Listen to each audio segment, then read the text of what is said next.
В Мирном определили самых умелых электрослесарей и электромонтеров компании «Алроса». На базе МРТК прошел конкурс профессионального мастерства среди рабочих по направлению электроснабжения и наладка электросистем.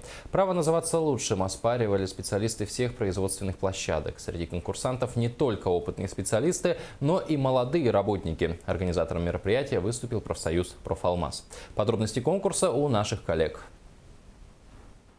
Сегодня в мастерской регионального технического колледжа высокое напряжение. Электромонтеры и электрослесари соревнуются за звание лучшего. Главное испытание – сборка двигателя. Его нужно собрать и запустить в реверсивном режиме. Участвуют работники со всех предприятий «Алроса». И мастера со стажем, и молодые работники.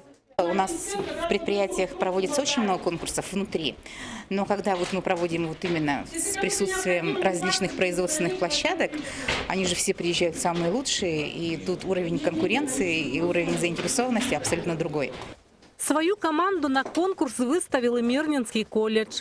Отрадно то, что и студенты наши участвуют в этом конкурсе, и даже если они участвуют вне конкурса, то все равно для нас это возможность сравнить уровень подготовки наших студентов, ну и при необходимости скорректировать уровень их подготовки.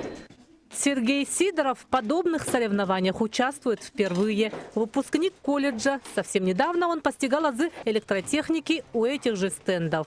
Сегодня он представляет предприятие тепловодоснабжения.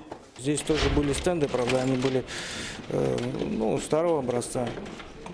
Но мы тоже учились, также собирали схемы. Легким конкурс не назовешь, признаются участники. Одним не далась практическая часть, другие ошиблись в теории. Электрический ток не прощает ошибок, поэтому главным критерием оценок стало знание правил техники безопасности. Ну а победителем конкурса и обладателем главного приза стал Павел Зотов, электромонтер обогатительной фабрики номер 12 Удачнинского горно-обогатительного комбината.